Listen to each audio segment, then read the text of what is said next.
Se tu não botasse pra gravar. A sorte, cara, que quando tu me avisou, eu comecei a gravar a teoria, né? Eu não gravei os exercícios. Eu pensei que você ia gravar só a teoria, entendeu? Não. As dúvidas. Não. Eu esqueci mesmo, eu esqueci completamente. É porque como eu não gravo oficina e gravo aula, às vezes, cara, me confundo, enfim. Vamos lá, pessoal. Então, dinâmica em trajetória curva. A única coisa que eu preciso que vocês saibam para essa matéria, para entender direitinho, é a parte de movimento circular, tá? Mas na medida que eu vou falando aqui sobre... Eu vou falando sobre movimento circular, tá? Bom dia, Júlia, que chegou agora. Bom dia, Érica. Tá? A Érica acho que não apareceu aqui ainda, mas agora apareceu. Agora apareceu aqui.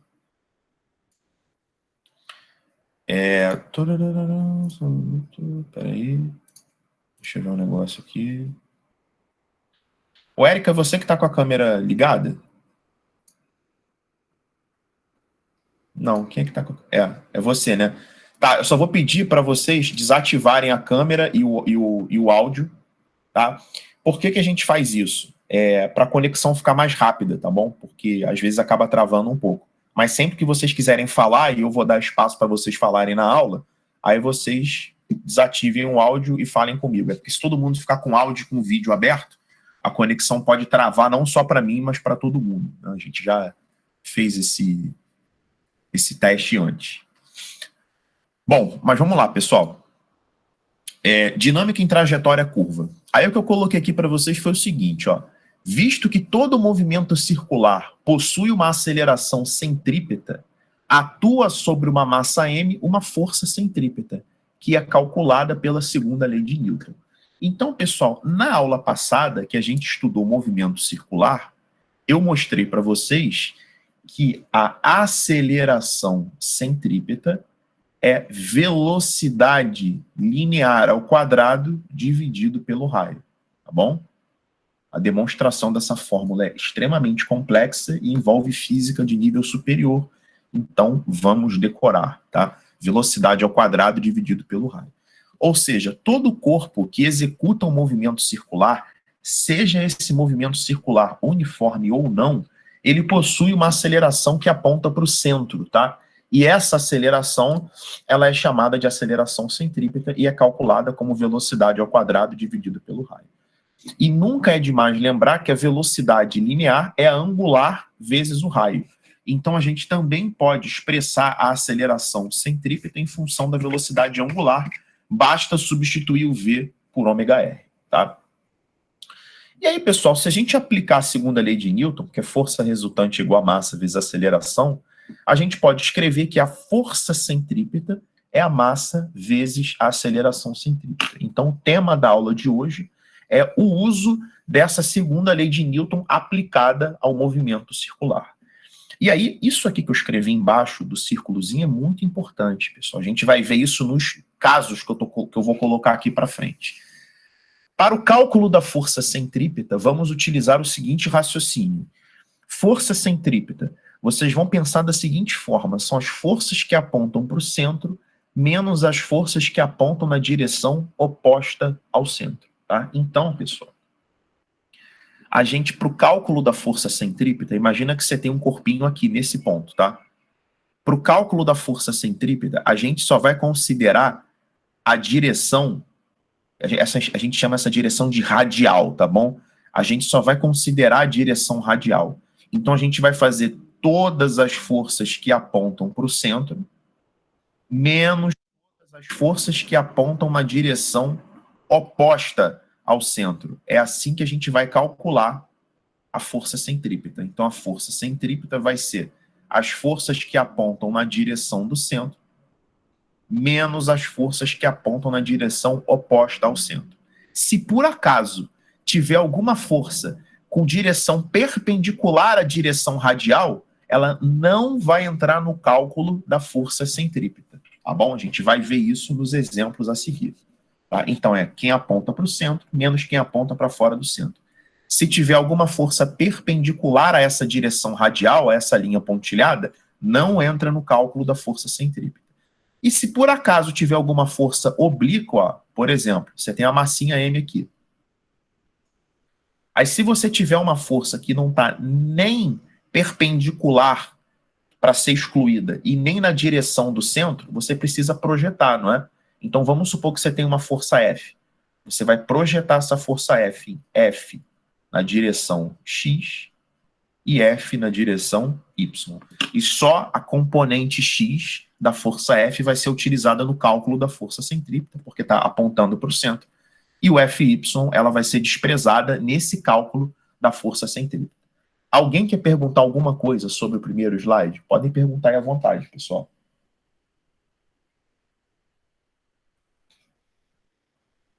Eu preparei para vocês nos próximos slides, tá? Então eu preparei aqui mais 8 slides, ó, colocando as principais situações do movimento da dinâmica em trajetória curva. E depois a gente vai fazer uns exercícios, tá?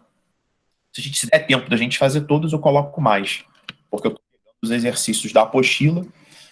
Para quem chegou agora, na plataforma, eu já coloquei 15 exercícios extra dessa matéria de hoje, dinâmica em trajetória curva. Alguns precisam um pouco de movimento circular para fazer. Na verdade, essa matéria depende, né, de movimento circular, é o pré-requisito. A gente vai casar movimento circular com a segunda lei de Newton. E também tem os exercícios da apostila. Então, o que eu vou fazer agora? Eu vou escrever para vocês todos os casos, todos os principais casos de dinâmica em trajetória curva. Então, esse primeiro aqui que eu escolhi foi o corpo girando preso a um fio, tá? Pode ser girando no ar mesmo.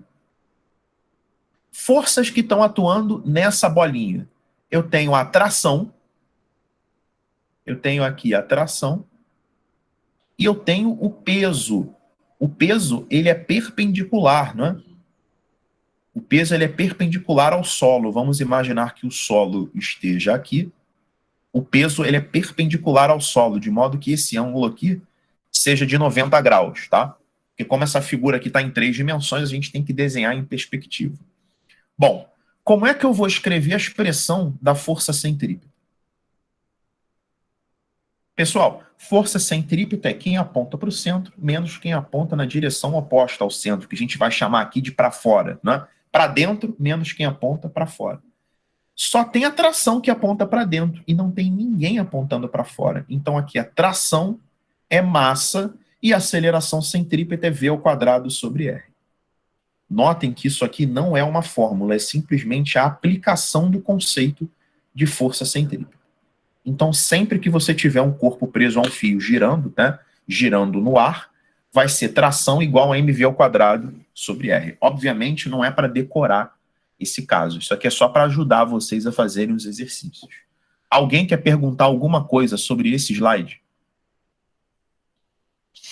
Se mais na frente vocês quiserem voltar a um slide anterior, também não tem problema, eu volto. Professor, eu não entendi por que você botou v ao quadrado sobre r. A fórmula da aceleração centrípeta, é v ao quadrado sobre r. Ah, tá. Sim, obrigada. É porque nessa matéria, raramente ele vai dar aceleração. Ele vai dar muito a velocidade e o raio. Ah, sim, entendi. Obrigada. Tá? E se ele der a velocidade angular, você tem que usar V igual a ômega R. É bom que V igual a ômega R. Bom? Leandro, só uma coisa. Eu não entendi. A força-peso não influencia, não? Não. Toda força que é perpendicular à direção radial. O que é a direção radial? É essa direção aqui, ó, que passa pelo raio. Essa é a direção radial. Se você prestar atenção, o peso ele está numa direção perpendicular à direção radial. Você consegue enxergar isso, Inara? Sim. Então, as forças que estão perpendiculares à direção radial, elas não entram no cálculo da força centrípeta. Tá certo? Tá, beleza. Beleza? Obviamente, se você parar de girar, essa tração não vai sumir? Sim. Se você parar de girar, você para de tracionar o fio, né?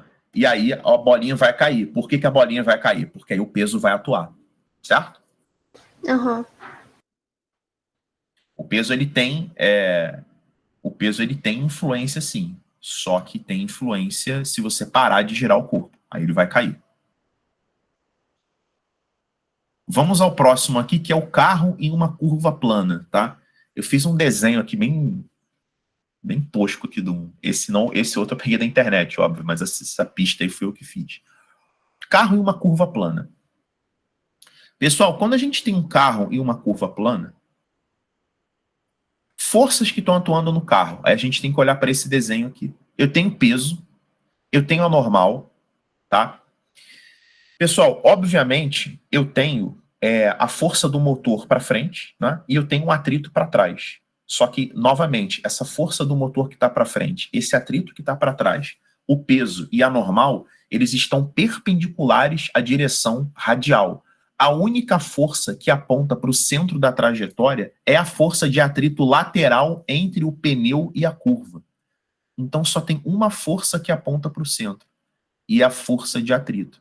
Então, sempre que um carro estiver fazendo uma curva plana, a única força que aponta para o centro é a força de atrito.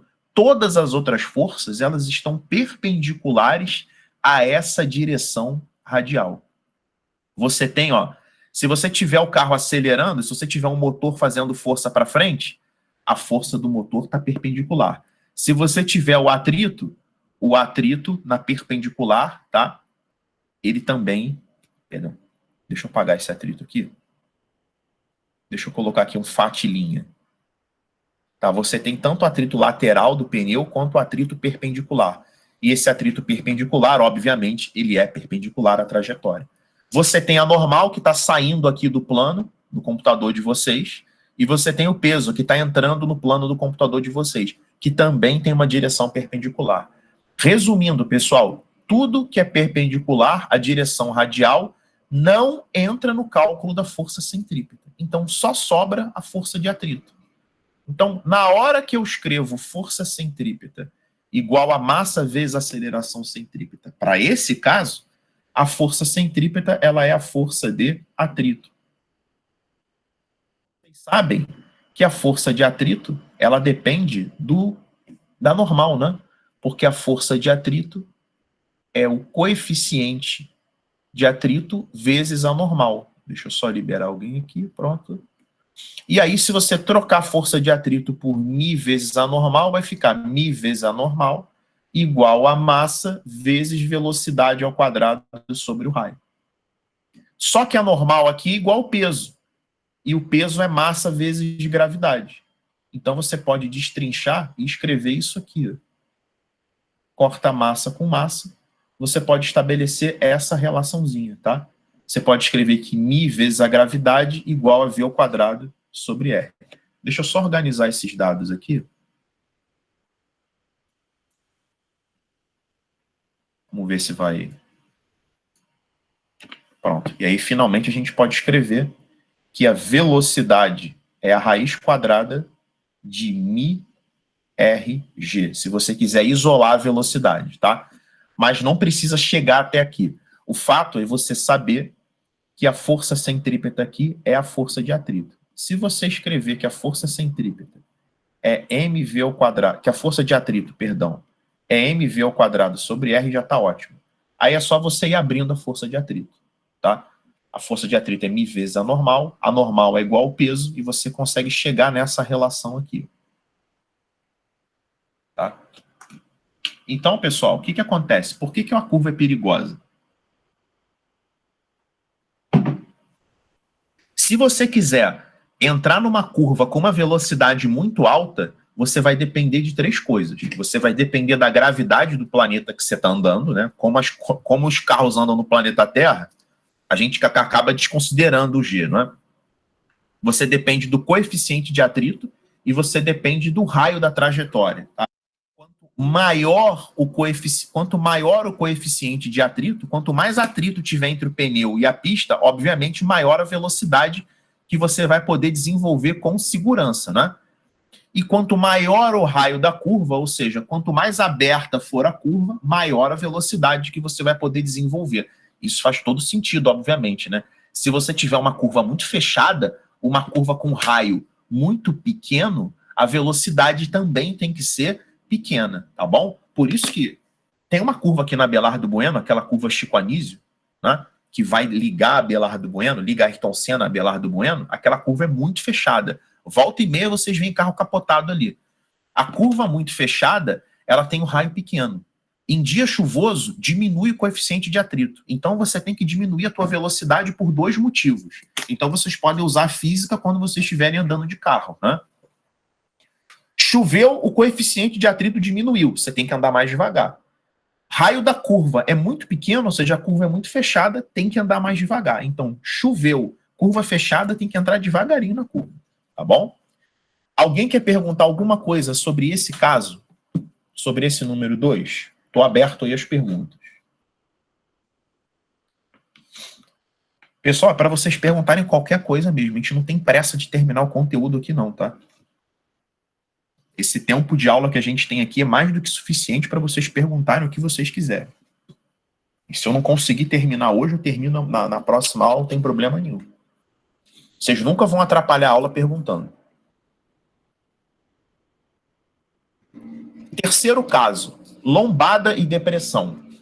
Aí eu desenhei esse carrinho aqui safado, né, que está numa depressão e aqui numa lombada. Tá? Depressão é exatamente isso que vocês estão vendo, né? O carro passa por um trecho mais rebaixado da pista e a lombada não é o quebra-mola necessariamente, mas pode ser uma sobrelevaçãozinha, né? Isso acontece muito quando a gente está mudando de pista e dá uma subidinha. A gente vai entender algumas coisas aqui. Vamos lá, pessoal. Quando o carro está numa depressão, a trajetória curva é essa aqui, ó.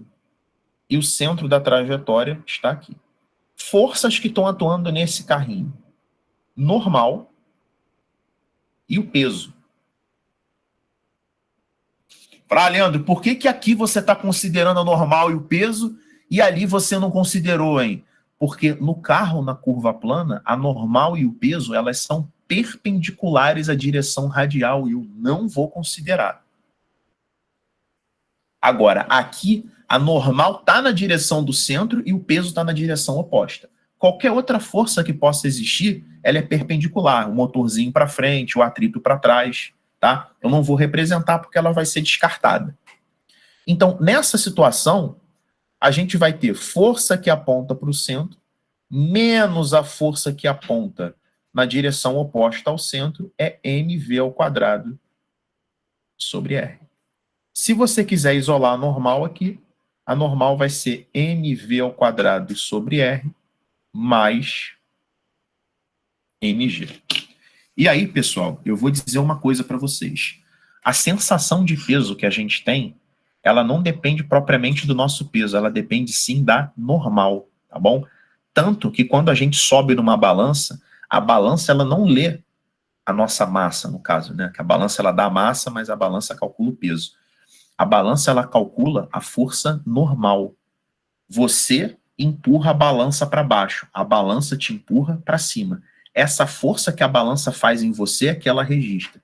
Então a balança ela lê a normal. Então, se você tivesse numa balança aqui nessa situação, a balança ia ler a normal. Ela ia fazer uma leitura que você, além do peso, você está com essa força aqui. Então, quando o carro está numa depressão, a gente tem uma sensação de peso. É como se a gente, de fato, ficasse mais pesado. Obviamente, a gente não fica mais pesado, mas a gente tem a sensação de ficar mais pesado. E quando a gente está aqui em cima, o centro da trajetória, ele está aqui embaixo. Aí é o peso apontando para o centro e a normal apontando na direção oposta ao centro. Aí a força centrípeta fica peso menos normal igual a mv ao quadrado sobre r. E se você quiser isolar a normal vai ser o peso menos mv ao quadrado sobre r. É como se eu passasse esse menos n para a direita e esse mv ao quadrado sobre r para a esquerda. Aí, pessoal, quando a gente está em cima, a gente tem uma sensação de peso menor. Por isso que a gente sente o quê? Frio na barriga. Por isso que dá o frio na barriga quando a gente sobe muito rápido numa pista. Porque a nossa sensação de peso, ela diminui, tá bom? E na depressão é o contrário. A nossa sensação de peso aumenta. Alguém quer perguntar alguma coisa sobre esse caso de lombada e depressão?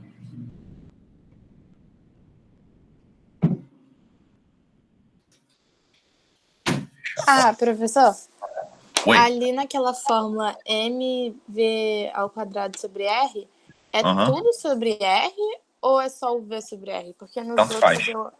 Tanto faz. Se você tiver A vezes B sobre C, é a mesma coisa que A sobre C vezes B, que é a mesma coisa que A vezes B sobre C. Ah, tá, entendi. Tá bom? Na matemática, quando você tem alguma coisa dividida um produto, tanto faz ele dividir os dois, quanto dividir só o A ou só o B. Isso dá a mesma coisa. Entendi. Tá bom? Obrigada. Mas para você se organizar, só para ficar mais claro o que é aceleração centrípeta, eu vou escrever assim, ó. Botar o R só embaixo do V, apesar de ser a mesma coisa, tá bom? Obrigada. Mais alguém quer perguntar alguma coisa? Então vamos ao próximo. Globo da Morte, tá? O Globo da Morte, pessoal. O Globo da Morte é aquela esfera que fica em... Tinha muito em circo isso, eu não sei se tem mais hoje, eu nem sei se tem mais... Tanto tempo que eu não vou a circo, né? Mas eu já vi um Globo da Morte até quando eu era pequeno, eu já fui num circo, tinha uma esfera de metal e entravam os caras com moto e eles ficavam dando looping dentro daquele Globo da Morte, tá bom? Esse caso também serve para o looping, tá? É a mesma análise que a gente vai fazer. Então, o lance é o seguinte. Eu vou colocar essa bicicletinha aqui, tá? Na verdade, eu vou até colocá-la em mais uma posição.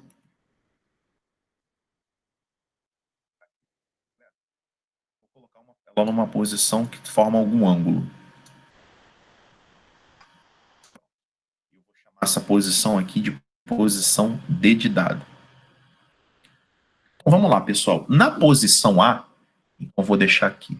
Na posição a gente tem atuando a normal e a gente tem atuando o peso. Só mudar a cor disso aqui para não ficar...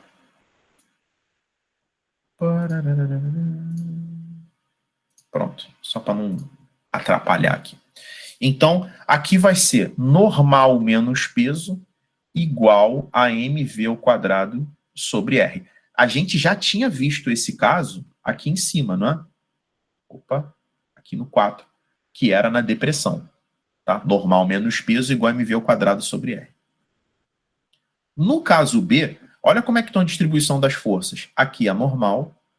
Pessoal, por que a normal está apontando para o centro da trajetória? Porque a normal, na verdade, ela é perpendicular ao plano de apoio. Você tem a motinha aqui, ó, certo? Aqui está a normal. Normal é a minha caneta. Quando eu vou girando a moto, olha o que acontece com a normal. A normal é sempre perpendicular ao plano de apoio. Tá? Então, na posição B, a normal está assim. Ó. E o peso está para baixo. O peso ele é perpendicular à direção radial agora, ele não entra mais no cálculo da força centrípeta. Então, em B, a força centrípeta é a normal.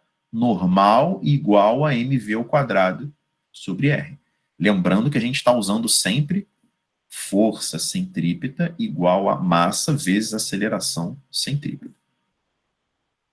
A posição C, pessoal, é uma posição muito importante. Por quê? Porque na posição C, eu tenho tanto a normal apontando para baixo, porque ela é perpendicular ao plano de apoio, quanto o peso. Eu tenho os dois. Então, na posição C, eu tenho normal mais o peso igual a mv ao quadrado sobre r. As duas estão apontando para baixo, tá bom? A posição C, ela é a posição mais cobrada do globo da morte e do looping. Por quê?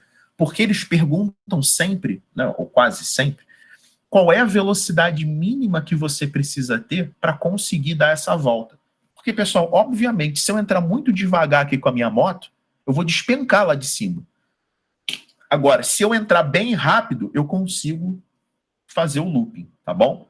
Por exemplo, montanha-russa. Se aquele carrinho da montanha-russa ele entrar muito devagar, aquela merda despenca lá de cima. Por isso que antes do looping sempre tem uma descida absurda. O brinquedo desce, desce, desce, desce, desce, desce, depois ele emenda o looping. Ou seja, ele tem que entrar bem rápido no looping.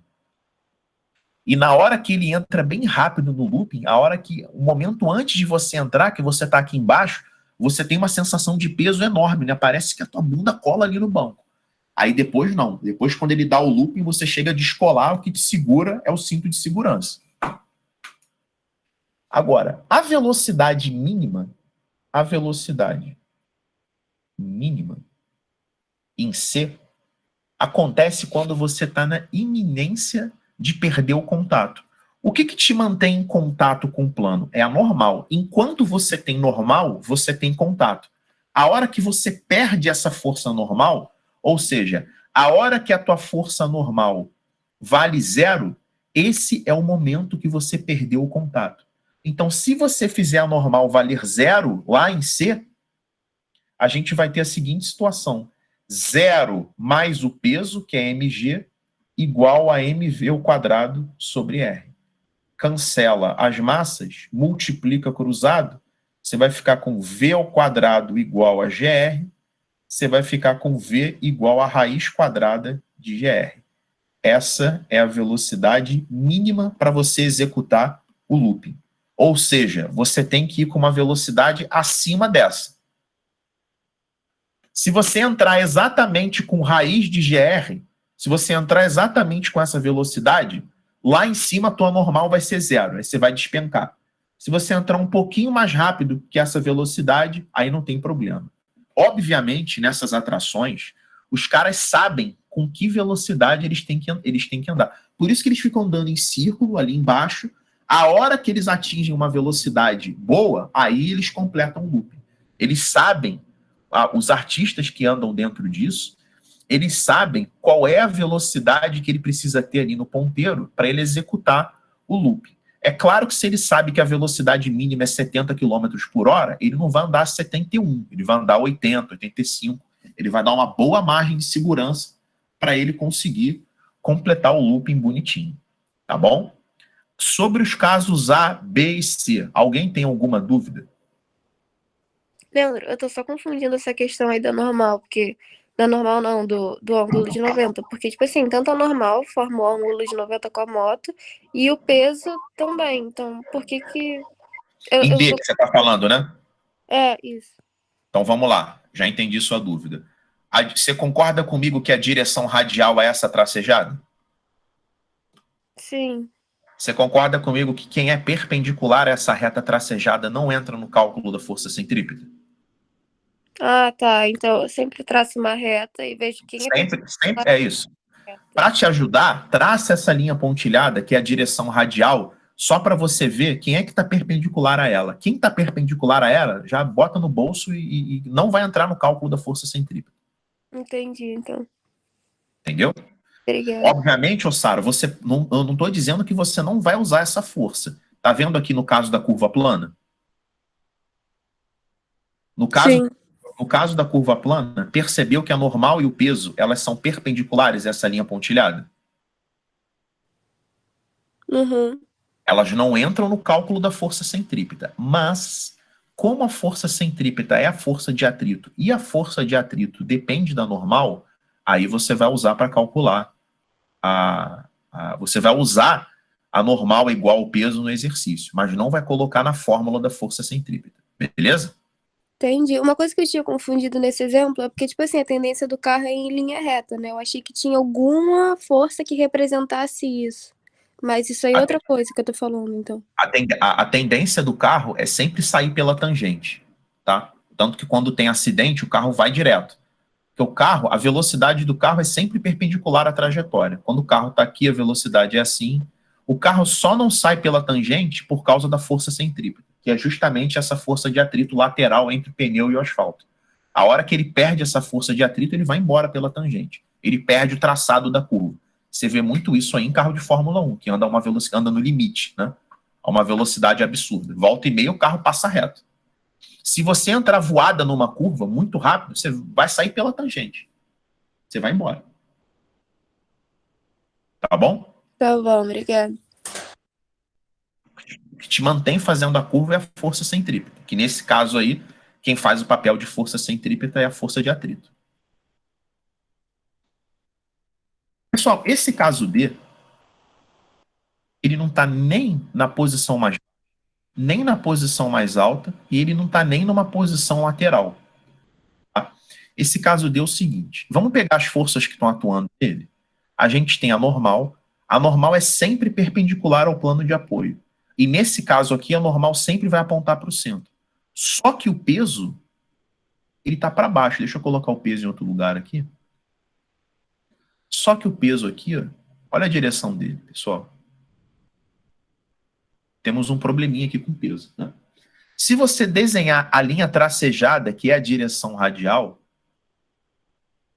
vocês vão perceber que o peso ele não está nem apontando para o centro, nem apontando para fora do centro, mas ele também não é perpendicular. Então, o que a gente tem que fazer nesse caso? A gente precisa projetar o peso. Porque, pessoal, olha só, se o peso tivesse nessa outra linha tracejada, tá, que é perpendicular à tracejada radial, a gente descartaria o peso. Só que ele não está nessa direção, ele não está em nenhuma direção. Então eu preciso projetar o peso em peso na direção, ó, peso na direção Y, e preciso projetar o peso, perdão, na direção X, e peso na direção Y. Tá bom? Por que eu estou projetando o peso dessa forma, tá, pessoal? Eu estou projetando o peso dessa forma porque o peso ele está nessa direção, tá? E essa direção é a soma desses dois vetores aqui. Ó. Tá? Isso aqui já é um caso um pouquinho mais difícil. Tá? Eu não sei se vai dar tempo de eu resolver o exercício que tem essa questão, que acho que teve uma questão da UERJ que cobrou isso, tá? Mas é só a gente projetar o peso na direção X e na direção Y. Ou seja, ele não está nem apontando para o centro, tá? E nem apontando nessa direção aqui, vertical para baixo. Então eu preciso projetar o cara. Alguém não entendeu essa projeção do peso? Tá? Porque é o seguinte, pessoal, é como se o peso tivesse assim, ó. É como se o peso estivesse apontando nessa direção. Ele está um pouco para cima e um pouco para a direita. Então eu projeto ele com uma componente horizontal para a direita e uma componente vertical para cima. Tá certo? Porque, na verdade, pessoal, as forças nessa matéria, em dinâmica em trajetória curva, ou ela está na direção radial, ou ela está perpendicular à direção radial. Porque se ela estiver na direção radial, entra no cálculo da força centrípeta. Se ela estiver perpendicular à direção radial, eu excluo no cálculo da força centrípeta. Mas se não tiver nenhuma posição, nem na outra, aí eu sou obrigado a projetar. Tá certo? Alguém quer perguntar alguma coisa sobre esse caso na letra D? Porque na letra D ficaria assim, então, né?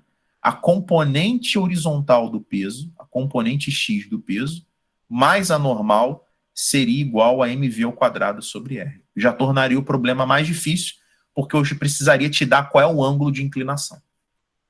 Alguém não entendeu essa ideia da letra D?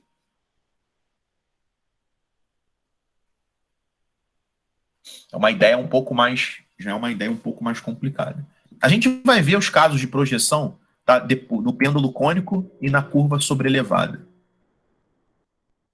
Primeiro vamos ver o pêndulo simples, tá? Pessoal, importante. Nessa matéria, tá? Os exercícios, e tem até um da Souza Marques na apostila que eu não vou pedir para vocês fazerem agora, porque ele depende de energia. Tem muito exercício de dinâmica de trajetória curva que a gente tem que usar o conceito de conservação de energia e aplicar a ideia de dinâmica em trajetória curva. Tá? Tanto que quando eu der os exercícios de energia, quando eu der energia para vocês, que é o próximo assunto, eu vou soltar essas questões. Tá? Mas o fato é que no pêndulo simples, a gente pode trabalhar com duas situações. A situação que ela está na posição máxima, que eu não vou cobrar por enquanto, porque esse tipo de exercício depende de energia, e a situação que o pêndulo passa na posição mais baixa. É aqui que a gente vai abordar. Porque aqui está atuando a tração e o peso. E está aqui o centro da minha trajetória.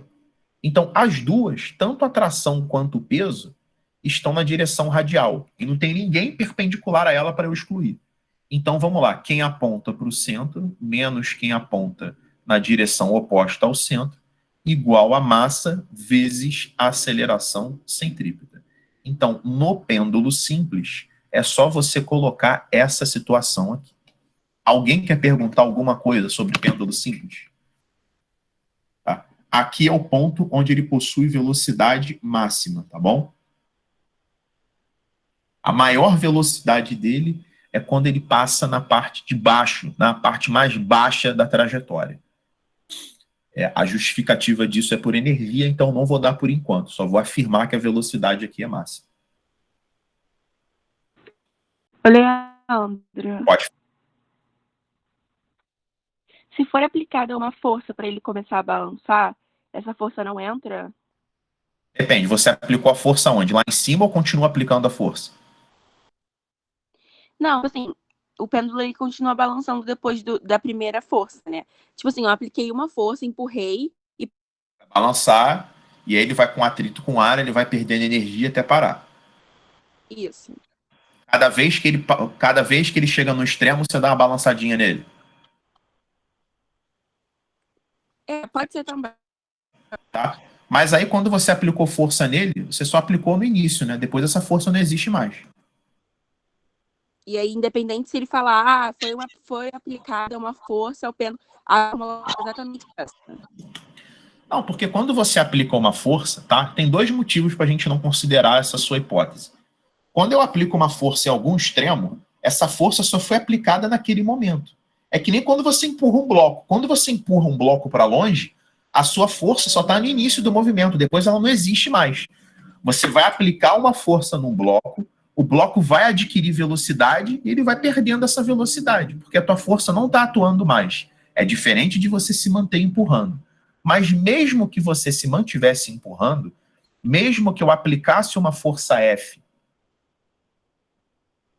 perpendicular ao raio, ela não entraria no cálculo da força centrípeta.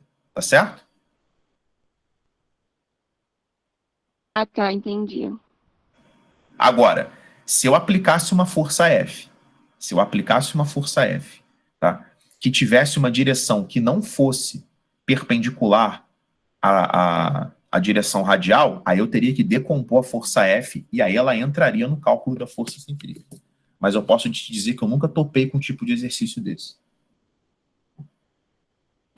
É Pode porque eu pensei Pode num ser que eu outro tope caso. um dia, tá?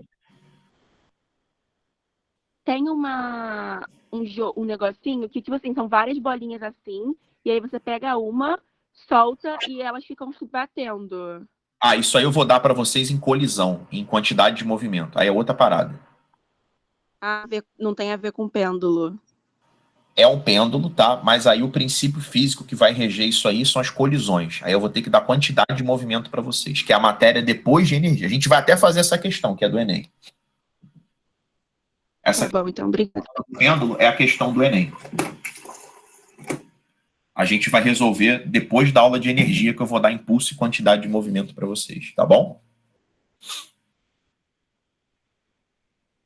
Milena, foi? Foi, obrigada. Mais alguém quer perguntar alguma coisa de pêndulo simples? Então vamos aqui para o pêndulo cônico. Tá? Se alguém quiser falar de um caso anterior, pode me avisar que quando eu terminar esse caso eu volto. Tá? Pessoal, no pêndulo cônico, a gente tem que tomar cuidado. O pêndulo simples é esse movimento aqui. Ó. Movimento no plano. Né? O pêndulo cônico é um movimento tridimensional, que gera um cone. Né? O pêndulo simples ele fica sempre nessa trajetória aqui. Trajetória unidimensional. O pêndulo cônico, a trajetória é bidimensional, ela descreve um círculo. A diferença é que no pêndulo simples, o centro da trajetória está aqui. Ó. Aqui está o centro da trajetória. No pêndulo cônico, o centro da trajetória está aqui. Aqui é o centro da trajetória. Então, forças que estão atuando nessa massinha. Tração. Aqui é a tração. Opa, vamos lá. Tração. E a gente tem o peso. A direção radial, que eu vou escrever para facilitar a nossa vida, ela está aqui, ó. essa é a direção radial. Peso é perpendicular à direção radial. Beleza. Vaza, sai da fórmula da expressão da força centrípeta. Agora, a tração, ela não está nem na direção radial e nem perpendicular à direção radial. Por isso que eu preciso projetar a tração. Eu vou projetar a tração na componente Y da tração e na componente X da tração. TY e TX. E se o ângulo θ ele está aqui, o ângulo θ ele vem para cá, não é? Porque quando eu tenho duas paralelas cortadas por uma transversal, esses ângulos, que são chamados ângulos alternos internos, eles são iguais, tá bom? Então, pessoal, dessa forma, a partir do momento que eu projeto a tração, ela deixa de existir. Ela está se fazendo representar por TX e TY. Então, a única força que está apontando para o centro é a componente X da tração. Então, TX é mv² sobre R. Aí, lá na aula de projeção vetorial, eu mostrei para vocês que quando está separado do ângulo é seno, quando está colado no ângulo é cosseno.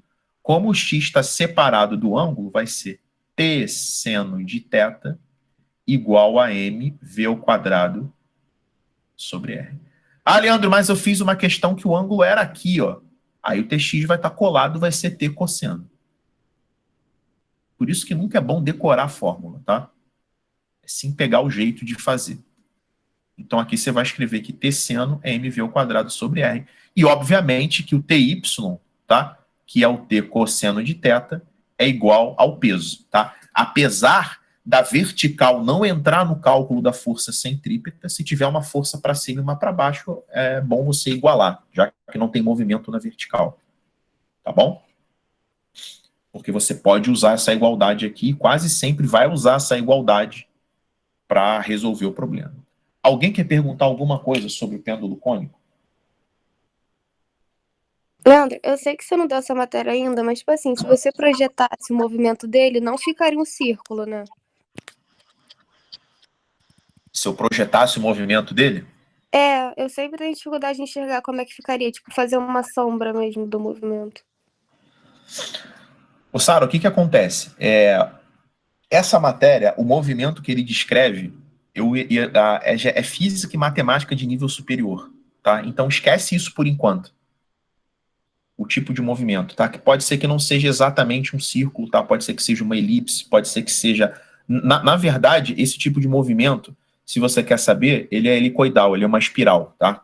Porque como ele vai perdendo energia, esse pêndulo, ele começa com uma trajetória mais aberta, depois ele vai espiralando, tá bom? Tá, então eu não preciso saber disso mesmo, não. Não precisa saber não. As funções matemáticas que regem esse tipo de movimento, elas são extremamente complicadas, tá bom? Tá bom, obrigada. Entra seno, cosseno, entra uma trigonometria um pouco mais pesada para explicar esse movimento helicoidal. Só que no nível médio, a gente acaba aproximando muita coisa, tá? Então a gente considera esse movimento como um movimento circular, só que na prática ele não é circular exatamente. Na prática, se a gente for pegar os problemas de física, a gente adapta muita coisa para passar informação para vocês no nível médio, tá? A gente tira atrito entre a roldana e o fio, a gente despreza a massa do fio nos movimentos, a gente despreza a resistência do ar, tá? Se vocês um dia estudarem isso em nível superior, e talvez alguns de vocês precisem estudar, né? Principalmente, acho que quem for fazer ortopedia vai ter que ter uma boa noção de biomecânica, aí vocês vão passar a considerar tudo. Aí vocês vão ver que os problemas de bloquinho não são tão bonitinhos quanto eles parecem. A gente começa a ter que considerar bastante coisa. Quem for estudar biomecânica, eu tenho quase certeza que vai ver muita física. Vai ficar desesperado, vai voltar tudo. Rotor. Pessoal, existe um brinquedo, tá? Um aluno meu já me falou desse brinquedo, eu nunca vi essa porra, mas existe problema com isso. Não sei se alguém já andou nesse brinquedo aí, me avisa. O troço começa a girar e, de repente, o chão ele desaparece. Porque fisicamente dá para fazer um problema assim, né? Ele me falou até que foi na Disney, no brinquedo desse.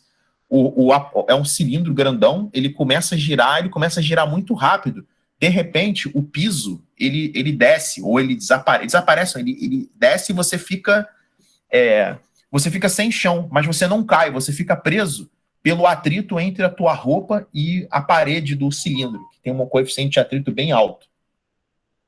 O lance é o seguinte, por que isso é possível? Porque quando o chão some e você está girando, deixa eu tentar tirar aqui o chão, quando o chão some, quando o brinquedo rebaixa o chão, forças que estão atuando em você, normal, peso e tem a força de atrito.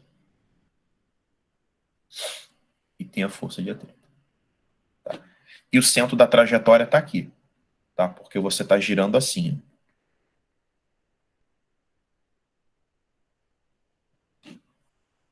Certo? Você está girando dessa forma. Bom, então é o seguinte. Aqui a normal é a força centrípeta e o peso e a força de atrito estão perpendiculares, né? Eu vou excluir. Então vai ficar normal é igual a mv² sobre R. E a força de atrito é igual ao peso. O φ é μ vezes a normal e o peso é mg. Então a gente pode dizer que a normal é mg sobre o μ. Pessoal, se vocês escreverem isso aqui, vocês já resolvem um problema, tá? Eu só estou abrindo para a gente deduzir uma fórmula. Então a normal eu vou trocar por mg sobre μ, e aqui é mv² sobre R. O que prova que não depende da massa da pessoa, tá bom? O cara fala assim, porra, eu tô gordinho, eu vou cair. Não tem nada a ver. Se eu cancelei a massa é porque não depende da massa. Então você consegue estabelecer essa relação aqui, ó. v² vezes μ igual a gr, e isolando a velocidade, você fica com gr sobre μ. Se por acaso ele der a velocidade angular, é só você usar v igual a ômega-r, tá? É interessante a gente isolar a velocidade para a gente ver o seguinte, tá? Quanto maior o raio disso aqui, maior a velocidade. E quanto menor o coeficiente de atrito, maior a velocidade. Isso faz todo sentido, pessoal. Se você diminui o coeficiente de atrito, tá? Se eu passo sabão aqui nessa lateral, o coeficiente de atrito ele vai ficar extremamente baixo. Então você vai precisar de uma velocidade muito alta para o cara não cair, tá? Então qual o segredo para fazer esse troço, esse cilindro, girar, tá? Com uma velocidade não muito alta? Basta você colocar um raio razoavelmente grande, né? E você colocar um coeficiente de atrito, você coloca um raio pequeno, né? Coloca um raio razoavelmente pequeno e coloca um coeficiente de atrito grande. Tudo isso para você minimizar a velocidade, ou seja, para você não precisar fazer que o brinquedo gire com uma velocidade muito rápida, porque isso que eu vou falar, o Enem adora isso, né? Você é o projetista do brinquedo, do rotor. Aí você não quer gastar muito dinheiro com energia, tá? Ou seja, para eu não fazer com que o brinquedo precise rodar muito rápido e, consequentemente, consumir muita energia, eu posso fazer duas coisas aqui, tá? Eu posso diminuir o raio do brinquedo, tá bom? E eu posso aumentar o coeficiente de atrito. Como é que eu posso aumentar o coeficiente de atrito? Eu posso dar algum colete para a pessoa vestir que tem um atrito muito grande com a parede do recipiente, que ele vai rodar, entendeu? Do brinquedo. Né? Então eu posso aumentar o coeficiente de atrito dessa forma e reduzir o raio. Porque se eu pegar um raio muito grande, eu vou precisar de uma velocidade muito alta. Alguém quer perguntar alguma coisa sobre esse caso aqui do rotor? Saber a física é você saber escrever que a normal é mv² sobre R e que a força de atrito é igual ao peso. Depois é só você abrindo as fórmulas e encaixando os dados.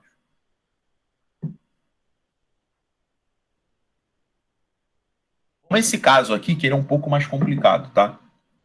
Que é a curva sobrelevada. Não sei se vocês já viram isso. Estados Unidos tem umas pistas, tem a NASCAR, né? Que é a Stock Car deles lá, que a pista, em vez de ser plana, ela é sobrelevada. Então, o lance é o seguinte, nesses problemas de curva sobrelevada, a gente não considera, pelo menos os exercícios, eles não consideram o atrito lateral que existe na curva plana, tá? Eles não consideram isso aqui, ó, esse atrito lateral. Ah, Leandro, por que eles não consideram o atrito lateral? Porque senão o problema ia ficar complicado demais.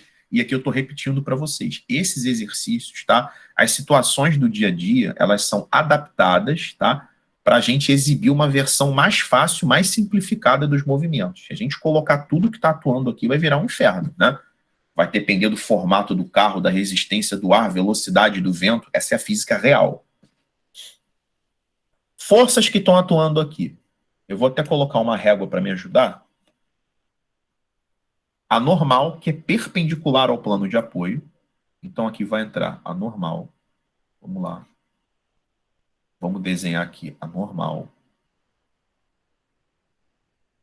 E a gente tem o peso. A gente tem aqui, deixa eu botar minha reguinha certinha aqui, 90 graus. A gente tem aqui o peso. Então, tem o normal e peso. São as duas forças que atuam na curva.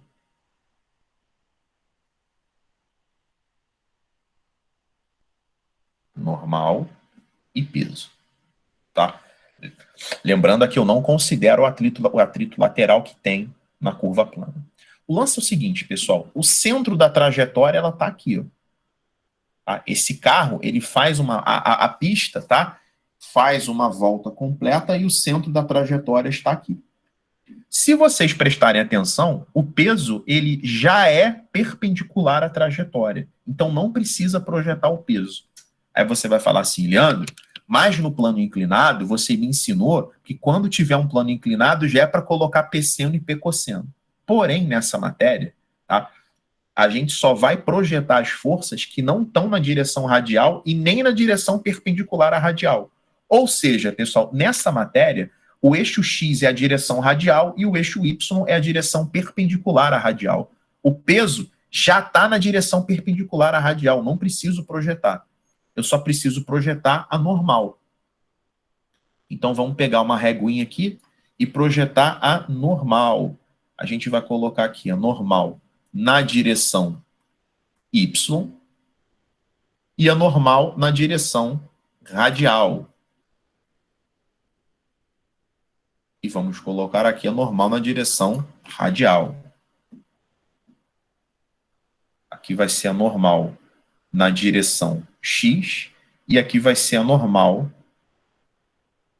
na direção Y. Tá? O que é saber a teoria de movimento circular?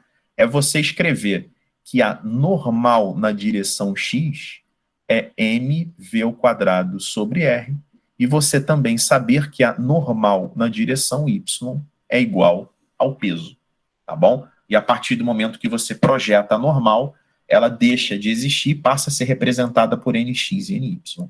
A questão é, para onde vai esse ângulozinho θ aqui? Tá?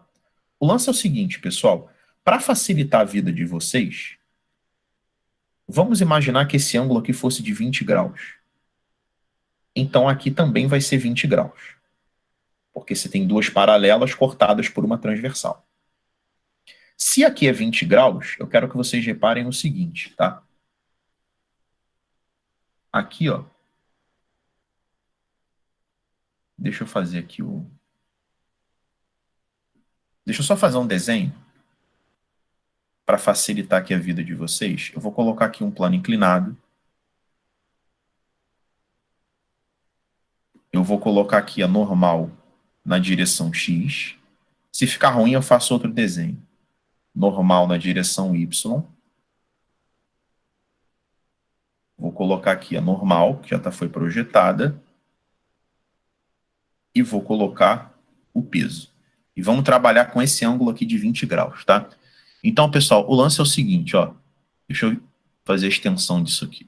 Se aqui é 20 graus, tá? Aqui também é 20. Certo? Aqui, esse anglinho aqui, ó. Deixa eu ver se vocês vão entender. É 70. E esse ângulo aqui é 20. Ou seja, esse ângulo aqui, ó. Vê se vocês vão entender, porque acho que ficou pequeno ali. Se aqui é 20, aqui é 70.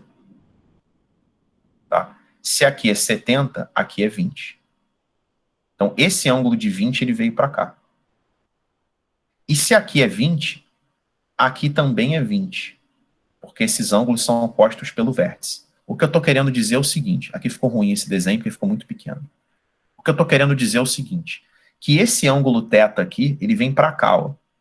Aí, para ajudar, eu transformei ele no ângulo, em 20 graus. Ó. Aqui é 20, aqui é 70, porque a soma dos ângulos de um triângulo dá 180. Como esse ângulo aqui é reto, se aqui é 70, aqui é 20. E aqui, esses dois ângulos são opostos pelo vértice. Então, se aqui é 20, aqui em cima é 20. Tudo isso para mostrar para vocês que esse ângulo θ, na verdade, ele vem aqui para cima. Tá? Então, a componente x, ela está separada do ângulo, ela é a componente seno. Vai ficar n seno de θ igual a mv ao quadrado sobre r. E a componente y é o cosseno. N cosseno θ é igual ao peso. O peso é massa vezes gravidade. Você pode escrever que o n é mg sobre cosseno. Substituindo o n por mg sobre cosseno, você fica com mg seno sobre cosseno igual a mv ao quadrado sobre r. Corta massa com massa. Seno dividido por cosseno dá tangente. E você fica com v ao quadrado igual a gr vezes tangente. E, por fim, a velocidade vai ficar a raiz quadrada de gr vezes a tangente. Então, essa última relação, ela te dá a velocidade em função do raio e em função da tangente do ângulo. Tá certo? Pessoal, para fazer esse tipo de questão de pista sobrelevada, se você escrever que n vezes seno igual a mv ao quadrado sobre r e que n vezes cosseno é igual ao peso, já é suficiente, já sai, tá bom? Deixa eu só colocar isso de uma maneira mais organizada. Ficou muito poluído aqui. Depois, para vocês estudarem, vai ser horrível. Deixa eu organizar melhor isso aqui. Então, vamos lá, pessoal. Primeiro, é a nx que aponta para o centro, né? Então, nx, mv ao quadrado sobre r, e o ny é igual ao peso. Pronto, se escrever isso aqui já tem uma chance boa de acertar. Agora a gente sabe que o nx é n seno de θ, que é igual a mv ao quadrado sobre r, e o ny é n cosseno de θ, que é igual ao peso, que é mg. Você, em vez de substituir, para ficar mais clean aqui a solução, você pode dividir a linha de cima pela linha de baixo. Tá? Você pode dividir as duas linhas. N com N cancela, seno sobre cosseno da tangente, massa corta com massa, e fica V ao quadrado sobre GR. Aí você fica com V ao quadrado igual a GR vezes a tangente. A velocidade, ela é raiz quadrada de GR vezes a tangente. Beleza, pessoal? Querem perguntar alguma coisa sobre essa questão?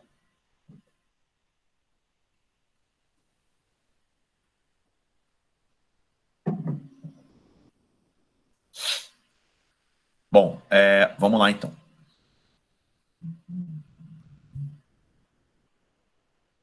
Agora a gente vai fazer alguns exercícios, tá?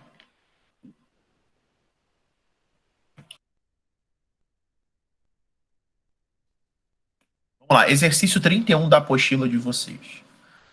Uma esfera de massa 2 kg que está presa na extremidade de uma corda de 1 metro de comprimento, de massa desprezível, descreve um movimento circular uniforme sobre uma mesa horizontal, sem atrito. A força de tração na corda é 18 newtons. A velocidade de escape ao romper a corda é... Vamos lá, pessoal. Forças que estão atuando aqui. Eu tenho a tração. Agora o lance é o seguinte, pessoal. A normal e o peso, porque essa esferinha está apoiada no plano, a normal e o peso, elas são perpendiculares a essa direção pontilhada aqui radial, tá? Posso mostrar isso para vocês, para quem não estiver visualizando. Deixa eu ver se eu consigo fazer isso. Vou desenhar um paralelogramo aqui. Só para mostrar para vocês por que a gente não coloca a normal e o peso aqui.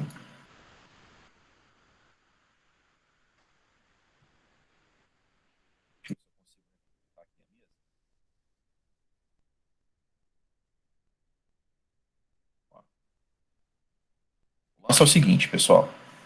Aqui a gente tem a trajetória. Aqui está a bolinha. Você tem aqui a tração apontando para o centro. E você tem a normal, que é para cima.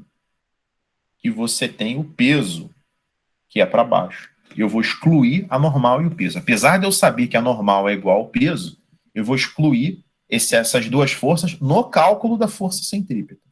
Então, a força centrípeta vai ser igual à tração somente. Então, vai ser tração igual a mv ao quadrado sobre o raio. Tá? A tração é 18. A massa é 2. E o raio aqui é 1. Vai ficar 2v ao quadrado igual a 18. V ao quadrado é igual a 9. Velocidade é 3 metros por segundo. Letra C. Alguém quer perguntar alguma coisa sobre essa 31? Alguém não entendeu esse exercício?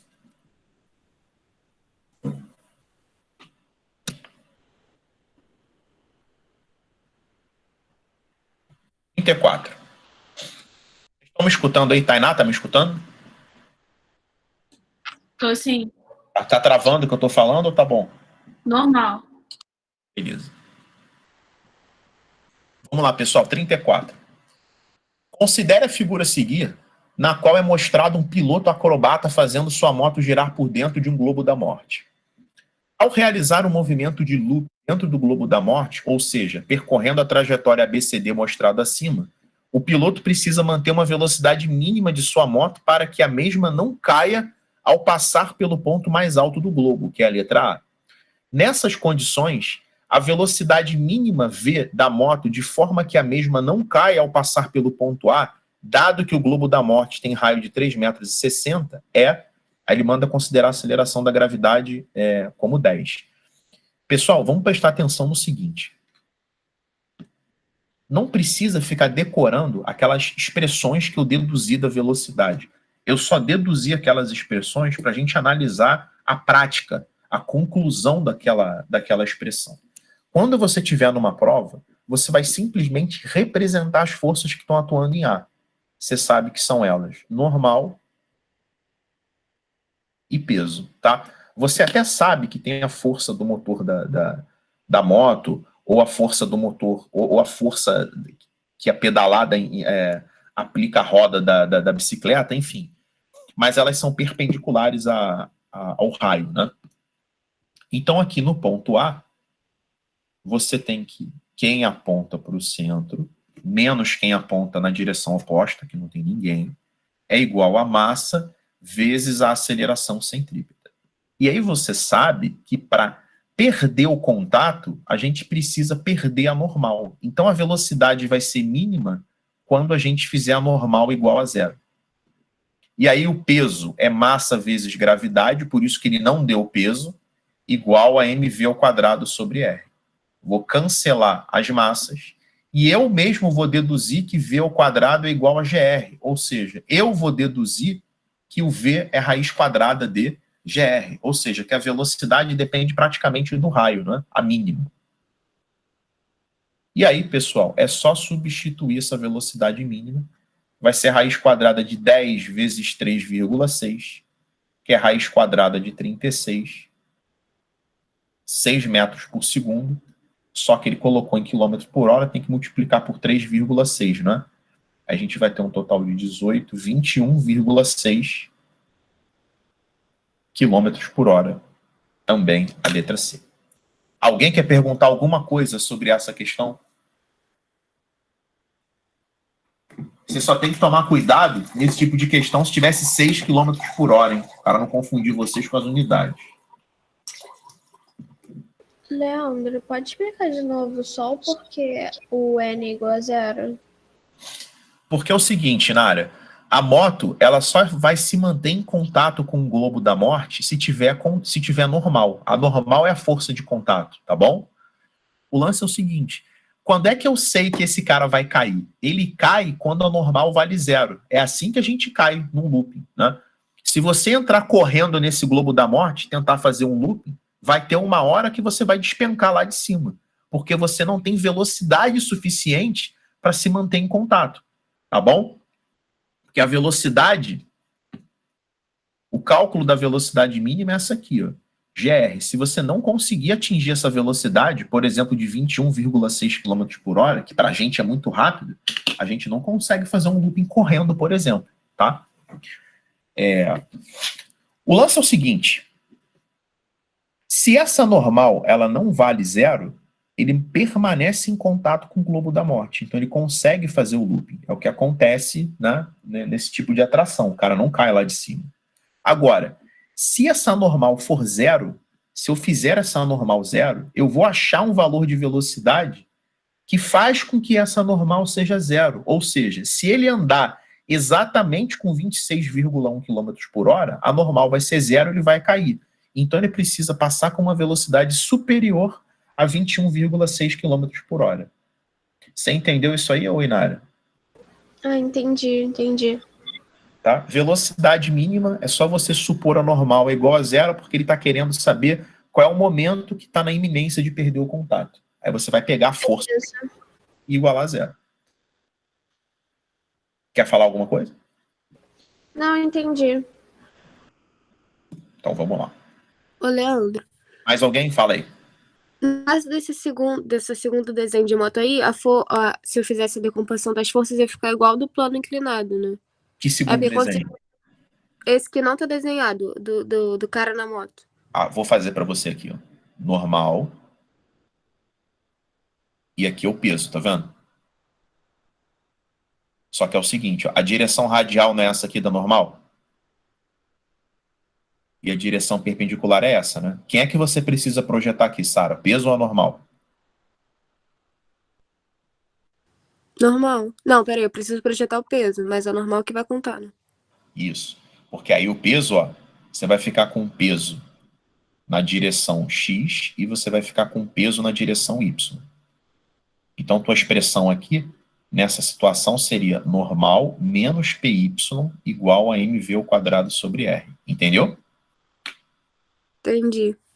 Aí ele tem que te dar o ângulo para você descobrir se o PY é P seno ou P cosseno. Aí se acontecer isso na hora da prova, tu tiver muito na merda e tu não souber de maneira nenhuma se o PX é P seno ou P cosseno, faz com os dois e reza para ter o gabarito. Mas só, obviamente, a gente não estuda para isso, né? Mas essa é a atitude desesperada na hora da prova. Mas entendeu, Sara, quais são as forças que atuam na moto nessa situação? Entendi. E entendeu também qual é a expressão da força centrípeta aí?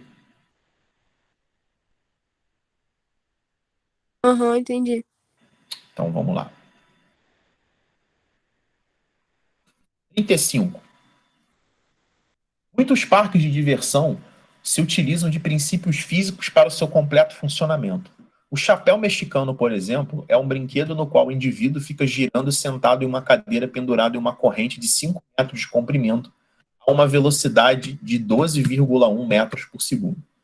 Considerando que o valor da gravidade local seja 9,8 metros por segundo ao quadrado, podemos afirmar que as pessoas que andam no chapéu mexicano ficam submetidas a uma aceleração centrípeta de aproximadamente... Vocês estão vendo que as opções aí estão em função de G? Elas estão em função da gravidade terrestre, né? Pessoal, o lance é o seguinte. Eu não sei se vocês já viram corrida de Fórmula 1, que na hora que o piloto está dentro do carro, fica aparecendo a quantos Gs ele está submetido, né? Aquilo é um cálculo da aceleração total resultante em cima dele, é a soma da aceleração tangencial dele com a centrípeta. Vai dar uma aceleração E eles comparam essa aceleração com a aceleração da gravidade. Então, por exemplo, se você está numa...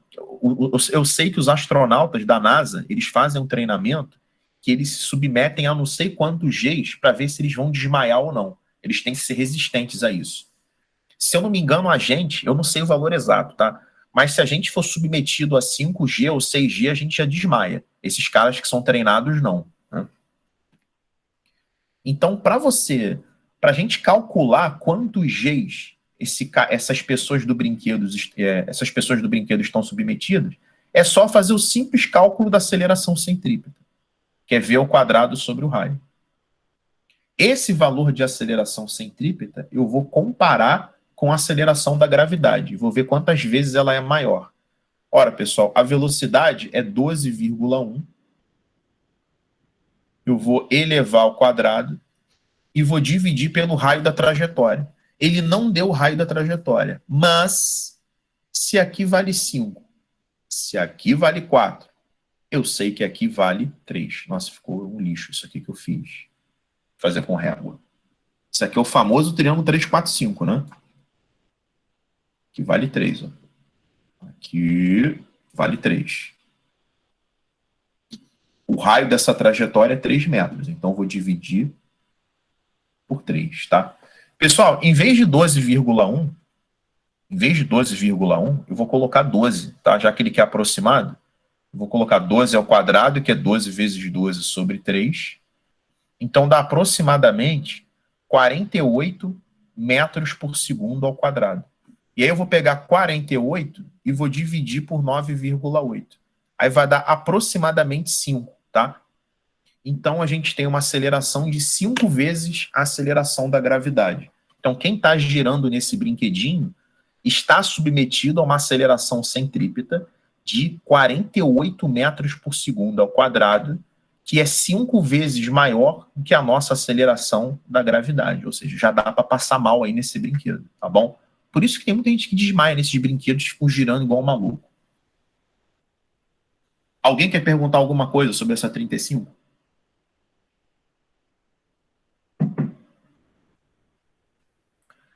Então vamos para a próxima. Pessoal, eu vou ao banheiro rapidinho. Quando eu voltar, eu vou fazendo essa questão. Quem quiser ir lendo aí para adiantar, pode ficar à vontade. Eu volto em 1 minuto.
Voltei. Vamos lá, pessoal. 36. Uma estação espacial foi projetada com formato cilíndrico de raio R igual a 100 metros, como ilustra a figura abaixo. Para simular o efeito gravitacional e permitir que as pessoas caminhem na parte interna da casca cilíndrica, a estação gira em torno de seu eixo com velocidade angular constante. As pessoas terão a sensação de peso como se estivessem na Terra, se a velocidade ômega for de aproximadamente. Bom, essa questão, pessoal, ela é parecida com a de cima, tá? Aliás, essas duas, elas poderiam perfeitamente estar na teoria de movimento circular. Tá? Eu coloquei elas aqui só para a gente dar uma lembrada na matéria, porque a gente precisa muito disso. O lance é o seguinte, pessoal. Eu coloquei na aula de hoje que fala sobre aceleração centrípeta e sobre força centrípeta. Para essas pessoas terem a sensação de estarem na Terra, elas têm que estar submetidas a uma aceleração de 10 metros por segundo ao quadrado, tá? Que é a aceleração que ele deu da gravidade. Eu sempre vou usar a aceleração da gravidade que ele me der. Na questão anterior foi 9,8 e nessa foi 10. Então tá tranquilo, tá beleza.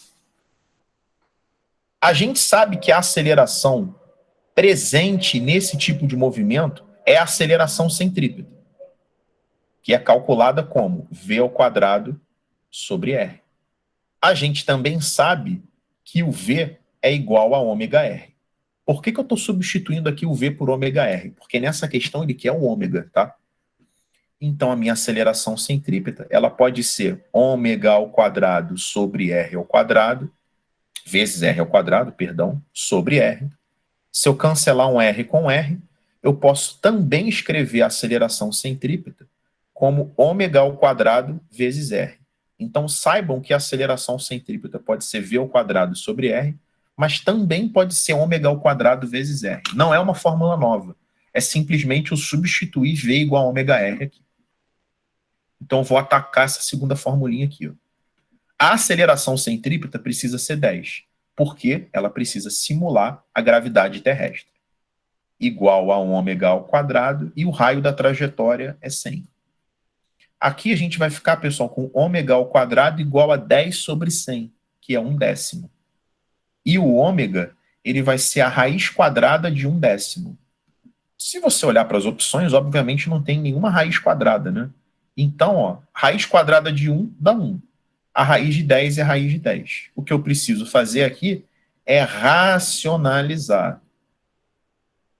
E aí a gente vai concluir que o ômega é raiz de 10 sobre 10 radiano por segundo. Ah, Leandro, legal, não tem essa opção. Mas vocês precisam saber que a raiz de 10 é aproximadamente 3,16. Então, raiz de 10 sobre 10 vai ser 0,316 radiano por segundo. Reparem que essa raiz de 10, pessoal, ela é bem importante, né? Porque ela é a fronteira da ordem de grandeza, né? Então, por isso que o gabarito aqui é a letra B. Pessoal, mesmo que você não soubesse que a raiz de 10 é aproximadamente 3,16, já dá para você suspeitar que ela é um pouquinho maior do que 3, né? Porque é um pouquinho maior do que a raiz quadrada de 9, que é exata. Então, você tem que ter essa noção. Bom? Alguém não entendeu por que o gabarito é a letra B de bola?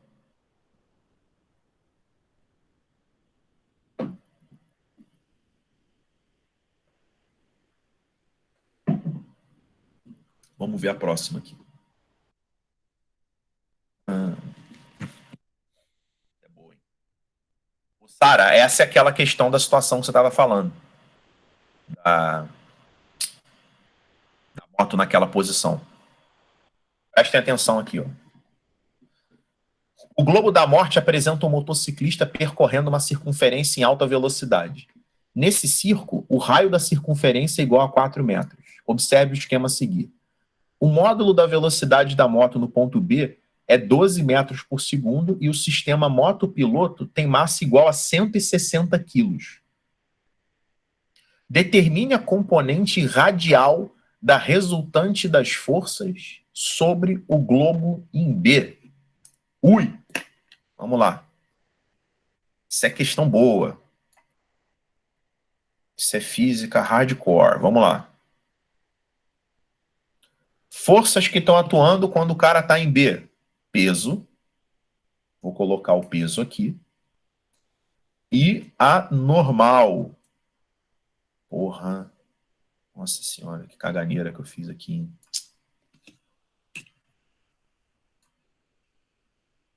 Pera aí, pessoal. Falha técnica aqui.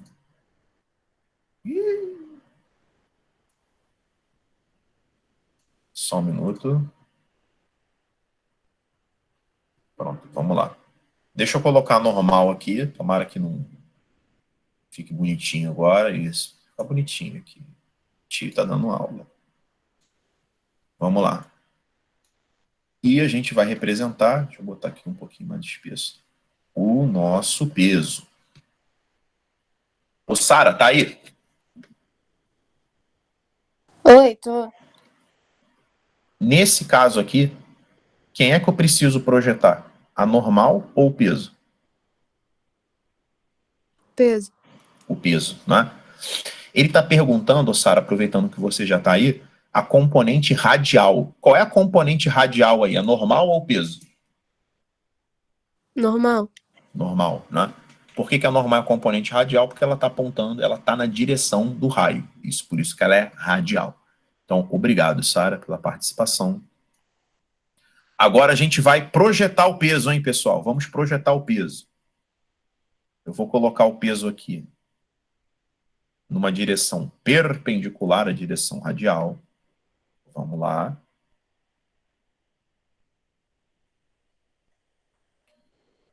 Então, foi, tá bom, régua, obrigado. Eu vou colocar o peso aqui na direção.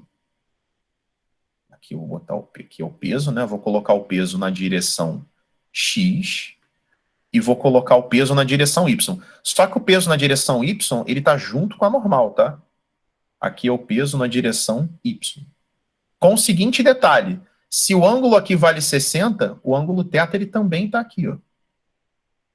Não sei se vai dar para enxergar, claro que não, né? Com lixo.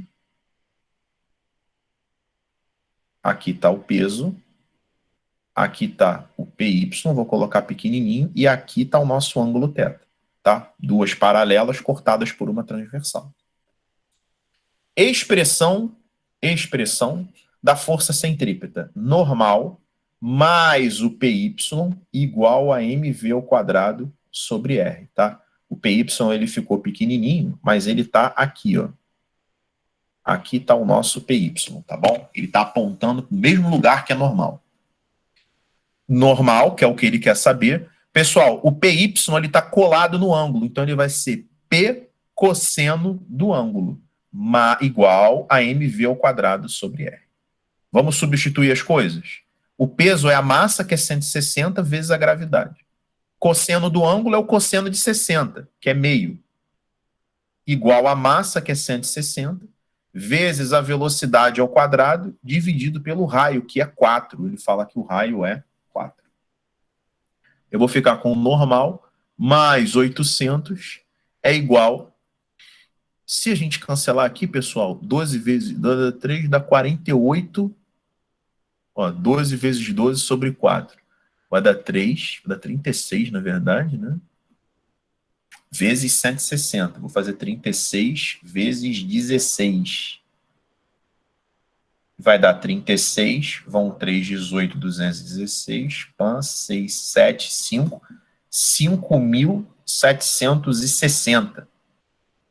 Então, a normal vai ser 4.960 newtons, que é o nosso gabarito. Alguém quer perguntar alguma coisa sobre essa questão? Essa já é uma questão mais difícil do globo da morte. Alguém não entendeu o que eu fiz aí? Sara, você que tinha perguntado lá naquela hora, entendeu o que eu fiz nela? Entendi. Beleza. Não tem nada.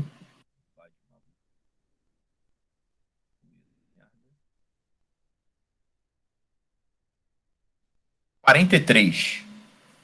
Aliás, pessoal, deixa eu fazer essa aqui logo, porque essa vai me tomar mais tempo.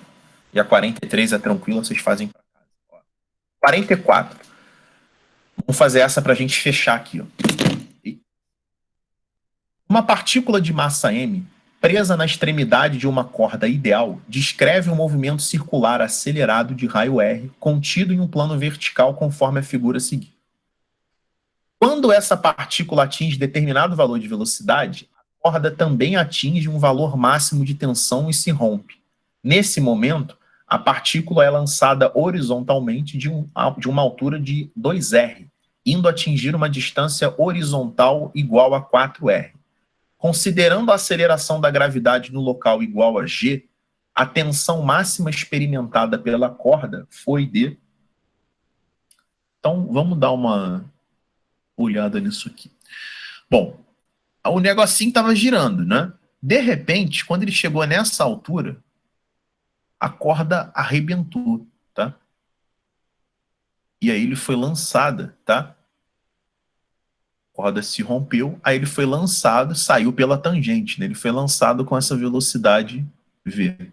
E aí ele atingiu essa distância aqui de 4R. Então, a pedrinha, ela foi lançada de uma altura de 2R. Eu vou descobrir qual é o tempo que ela demora para chegar no solo. Eu vou usar H igual a GT ao quadrado sobre 2 para descobrir qual o tempo que ela demora para chegar até aqui. A altura é 2R. Então, 2R é GT ao quadrado sobre 2. Vai ficar GT ao quadrado. Deixa eu escrever com uma letra menor, senão não vai caber aqui, que tem conta pra cacete nessa questão. Então, ó, primeiro eu vou usar H igual a GT ao quadrado sobre 2, tá? Para descobrir o tempo que ela demora para chegar até aqui. A altura é 2R, igual a gravidade, tempo ao quadrado sobre 2. Vai ficar GT ao quadrado igual a 4R. T ao quadrado igual a 4R sobre G. E aí eu descubro que o tempo é a raiz quadrada de 4R sobre G, que é 2 raiz de R sobre G. Esse é o tempo de queda em função da altura de queda, em função do raio aqui da circunferência. Agora é o seguinte, essa distância que ele atingiu, a gente aprendeu em lançamento horizontal que isso aqui é o alcance. E a gente lá aprendeu que alcance é V0x vezes o tempo. O alcance é 4R. O V0x é essa velocidade aqui, é a velocidade do movimento circular. E o tempo a gente calculou aqui em cima. 2 vezes raiz de R sobre G. Tá? Se você elevar, tá? Se você, aliás, fizer esse cancelamento aqui, ó, você vai escrever que 2R igual a V vezes raiz de R sobre G. E se eu elevar os dois lados ao quadrado, eu concluo que 4R ao quadrado igual a V ao quadrado vezes R sobre G.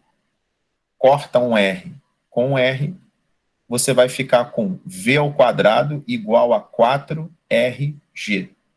Tá? Então vamos guardar essa informação. Eu já descobri qual é essa velocidade em função do raio. Agora eu vou usar a matéria nova, que é dinâmica em trajetória curva. Tá?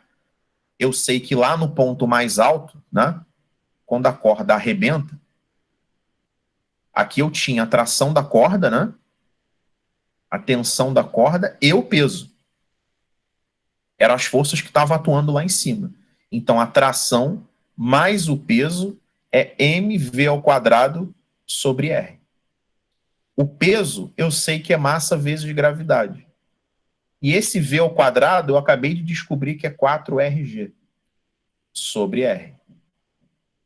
Cancela o R com R, que aí vai ficar T mais mg igual a 4mg, onde você conclui que a tração era 3mg, letra C. Este é o exemplo, isso que é uma questão difícil de dinâmica de trajetória curva, tá bom? Então, só para vocês terem um parâmetro do que é fácil, o que é difícil, eu fiz essa questão aqui porque provavelmente vocês iriam me perguntar quando eu colocasse para vocês fazerem na apostila. Pessoal, alguém quer perguntar algum trecho da resolução dessa questão?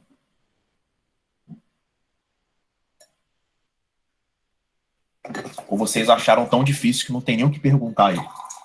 Porque às vezes tem isso, né? Às vezes a questão é tão difícil que você não sabe nem o que é para perguntar.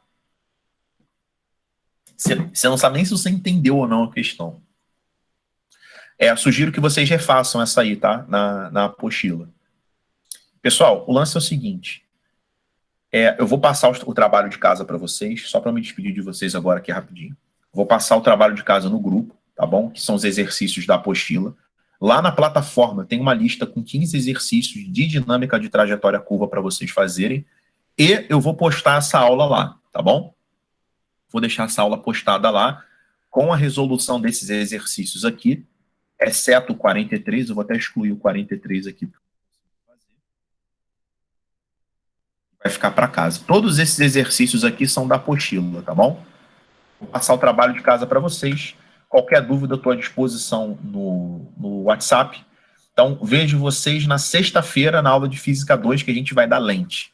Tá? A gente já vai pegar a apostila de junho. Pessoal, um abraço para todo mundo aí. Vejo vocês na sexta-feira.